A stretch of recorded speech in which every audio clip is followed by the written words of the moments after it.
Check.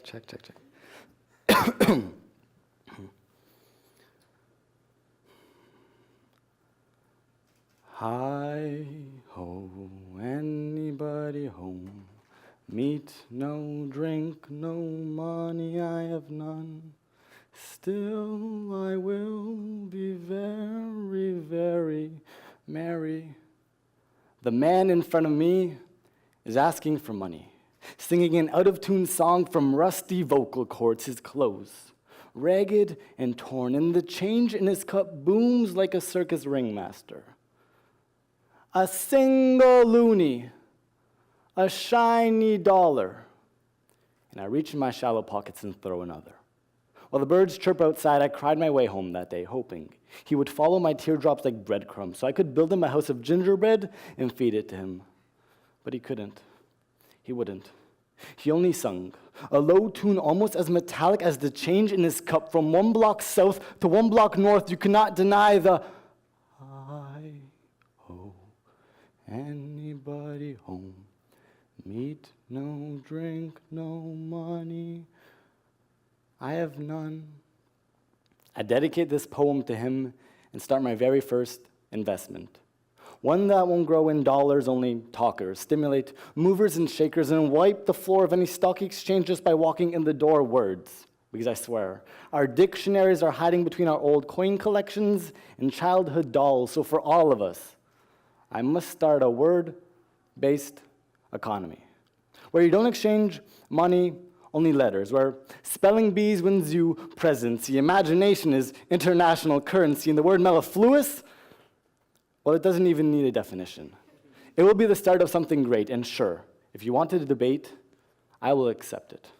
As long as your words come from your head and your heart and your toes, I will take it. The man singing on the street will take it like a job or career when we hear his voice, because in my economy, he would be a millionaire. Now bear with me. Authors will become CEOs, librarians running Kojiko, and poets will just be kings, and everyone's job will revolve around words, not loans, debt, and bank records. Your marginal utility will spell poetry. Profit will be measured in vocabulary, and the supply will meet the demand right at equilibrium, which is a beautiful word indeed. So the next time you have a birthday, instead of a clown, you get a poet, and before you know it, animal-shaped balloons will be.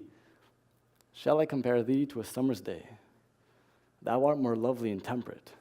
Rough winds do shake the darling buds in May, but hey, your birthday candles will be now more than empty words, because I swear to Oxfords that in my economy, we value every word. So if they say talk is cheap, they just mean ignorant. Imagine the world we could create. Instead of yo bro, conversation will flow with adjectives and adverbs so nicely. It will work like bindings in a book, pulling everything together so precisely. There would be no recession, no economic cycles, only us pushing our language as far as it could go, and hi-ho.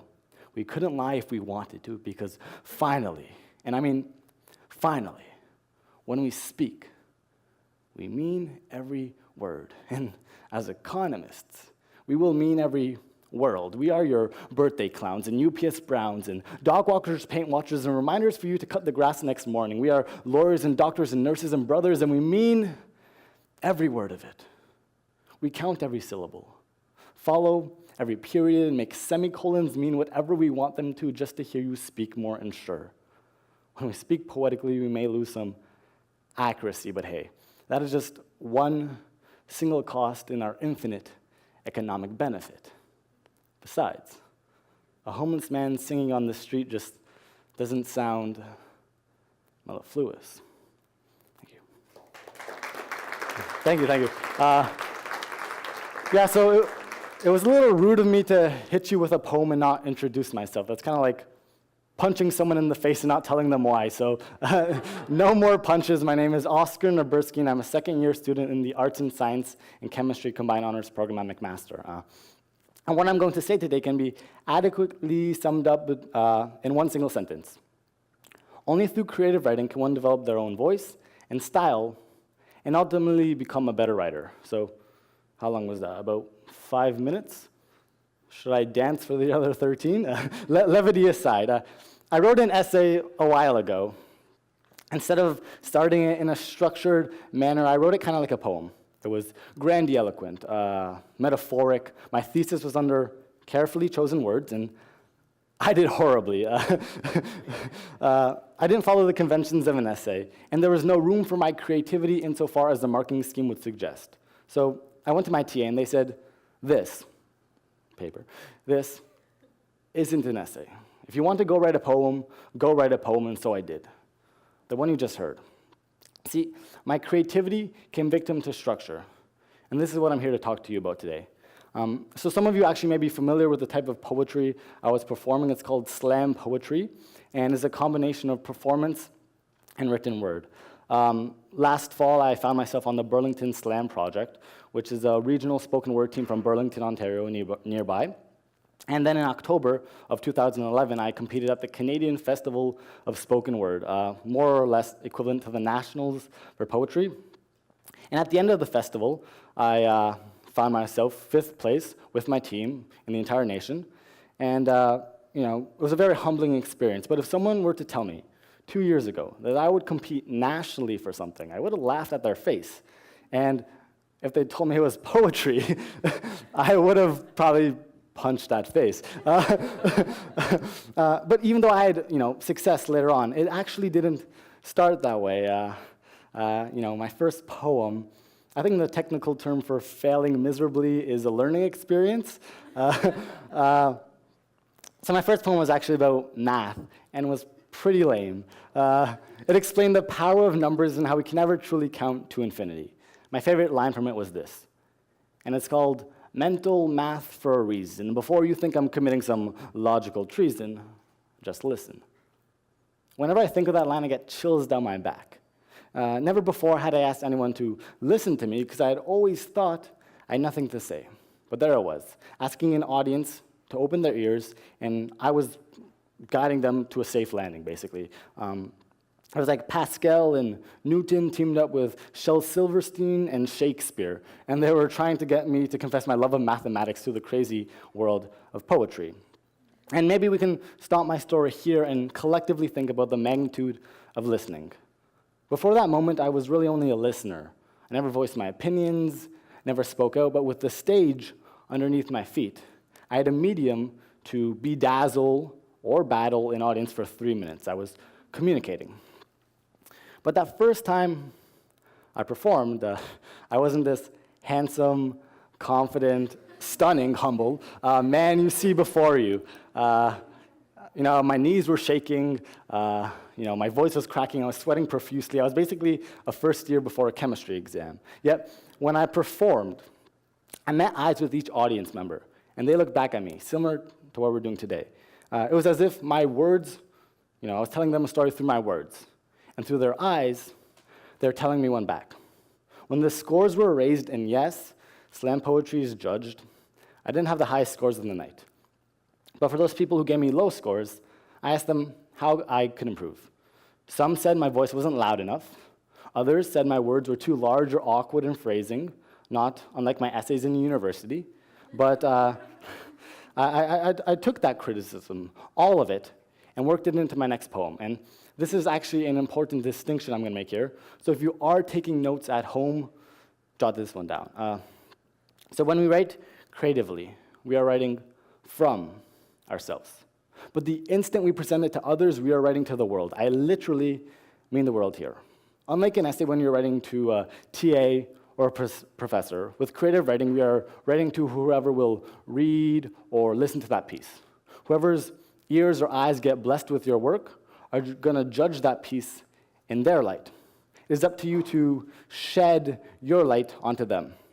And maybe I can take this cliche metaphor a little further with science. It's basically like you can only read and write in the ultraviolet spectrum. They can only read and write in the infrared spectrum. When you give them your ultraviolet work, they're going to definitely have something to say about that.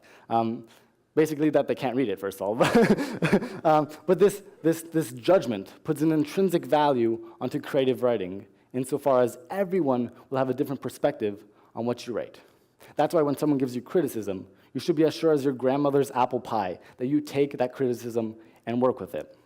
It's like William Faulkner once once said. He said, "Write. If it is trash, throw it out the window, but if it's good, you'll find out." When I got my criticism, it wasn't because the audience was pejorative or draconian. It was because my writing still needed work, and I was finding out. In fact, it still does now. So, write. If you can take one thing away from this talk, it's to write. Write to your heart's content. And when that is tired, write for your mind's consent. And when that is tired, write for me. But really, write for all of us. Too often, as academics, or professors or undergraduates, we are led to believe that rigidity, guidelines, and MLA citations are more important than creativity. We are forced to think in logical arguments, coherent sentences, and this is limiting us. We can't get outside this bubble, and we are suffering for it as writers holistically. Let me phrase this creativity versus rigidity dilemma a little bit differently. Have you all read the novel by James Joyce? It's called Finnegan's Wake. In it, he proposes a 101-letter word, which is the sound of thunder clapping. I don't have my clicker here, but maybe they can do it. My one and only slide has this word on it. Now, I'm not going to pronounce that to save for embarrassment, but imagine an essay with that. If I were to say in an essay that thunder was clapping, I couldn't put that monster. My TA would think I was senile. My professor would think I was senile. Because that word breaks all forms of syntax, logic, and most definitely grammar. But it's the creativity of James Joyce that makes that word, and subsequently, his story is beautiful. By that same token, our creative writing, even if it is beyond some proposed guidelines and structure, is too beautiful. Let me elaborate further. When we pick up the pen to write an essay, we are writing from the third perspective. We see the introduction, the evidence, and the conclusion. And our essay will follow some organized pattern to get a good mark. And I found out the hard way, I got a bad mark. But when we write a poem or a creative piece, we are writing from the first person. That's because we are intimately interacting with the piece. Us poets call it soul shedding, and it's in our entire experience and emotions put into one sentence. When I say something like, "On the day I meet God, I'd have to tell him I'm sorry," I'm trying to tell you about my very own battles with religion. Now, I'm not preaching here, but when we write poetry, we are trying to reveal something to the reader. In spoken word, I'm performing it to them so they can hear it, my emotion, my passion, my pain. Sometimes I talk about love. In fact, lots of times I talk about love in my poetry. But it is this pure passion, this sheer form of emotion that I'm trying to convey to my audience. And as writers, we are trying to convey our thoughts and feelings to someone else. Yet too often in the academic sphere, I hear a conversation like this when I tell them I do poetry. I'm an engineer. I'm a scientist. I don't have to write a poem. And maybe you don't. Maybe it all follows this proposed structure, this formalized equation that scientists can only write like scientists. Artists can only write like artists, and journalists can only write like janitors. But I can only look up at James Joyce's word and wonder, isn't it beyond proposed guidelines and structure where creative writing flourishes? We can truly express ourselves beyond essays, and whether you're a scientist or an artist, should we not try to express ourselves? Now, I'm not telling you to start your next lab report with a haiku, but what I am urging you is to realize that when we write, we are trying to communicate. And when we write creatively, we are trying to communicate to others and to the world. It makes sense then everyone should at least try to write creatively for the world's sake. So what I'm going to propose is maybe a challenge. When you get home, on a lunchbox, on a calculus textbook, on your bathroom wall, I want you to write something creative. It could be a poem, a short story, a dirty limerick, anything, as long as you write something creative and original. And if you think you can't, let me try and convince you otherwise. Everyone close your eyes, I'll do it with you. Don't be scared. So I want you to think of the happiest day in your life. Do you see it? Because I see mine, and I think, in fact, I know it would make a lovely poem. So everyone open your eyes. Ultimately, I want you to realize that when we write creatively, we're trying to express ourselves, our emotions, our experiences, the inner you, and our own voice then lies within creative writing, not within essays or structures or guidelines. I'm basically saying that our sentences don't have to be sentences if we don't let them be. So when you get home, please pick up a pen, write something creative, and 2 years later, you might find yourself speaking in front of an audience, telling them to just listen. And before I finish, I'd like to, I mentioned my fancy with love poetry. If you will have me, I'd like to end with a contemporary love poem inspired by my quite animated childhood. And if you will not let me, I'll do it anyways. Okay.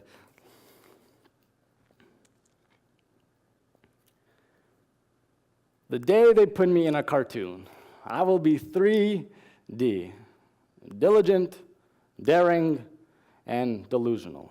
My comic strip circumstantial on whether you want to read Happily Ever After or not, and I can be bought at your local supermarket. On the back of newspapers, you read me in fits of laughter in front of your coffee maker, microwave, and bunny slippers. This was a private moment only between us, waking up sometimes. You can hear me on your TV when you were a child. The sun's shiny early morning, and you came to watch me on that slightly dented, two-broken antenna TV Saturday morning cartoons mixed with cereal and milk. Spoonfuls as you watch, bright-eyed and happy, and I just wish I was there for you to grow up with. So the day they make me in a cartoon, I will be yours. Tune in every day, 18 hours straight, just so I can tuck you in at night. My cartoon will start with wide shot, me, sleeping. Or snoring, zooming in, zooming in, zooming in, close shot, Z's coming out of my mouth, which spell good morning margarine cup. Once I'm up, I will look at my face in the mirror and see big green eyes and puffy hair in every direction, and a smile from ear to ear, which makes the mirror smile in reflection. I will flex at that mirror and see cartoon flabby sagging arms, put on an exaggerated frown, shake my slightly brown hair, and walk the doors away, because I gotta make a girl laugh today. I walk out of my house made of brick and thick, two-dimensional construction, a function of red and green and blue and yellow. I wave hello to a certain Mr. Devil and Mr. Duck, and just my luck, I'm late again. I rush and I run with smoke gathering at my feet, a flightless roadrunner who just can't be beat, not today. Wide shot, I'm in the city, looking for a pretty girl on the street, the one that makes your eyes pop out of your head and your tongue roll on the floor. You want to hear more? It's a girl with an artist's proportion, as if a pencil fails to draw her because an imperfect mind has to think of her. I know she's somewhere in between north or south or east or west, but I ain't the best at guessing, so I look at the street, scanning, hand to brow. I'm captain of the street. My clothes are that of a sailor. I ain't no tailor, but I know what suits me. And I see girls everywhere. I don't want to stare, so I ask a girl dressed in all white, "What is up, doctor?" She scoffs as I mocked her and walks away in a blur. So I asked the next woman, who I thought looked like a pussycat, yet she just batted her cat eyelashes at me. My two-dimensional conversations seemed a little one-sided. Are you the girl? No. Are you the... No.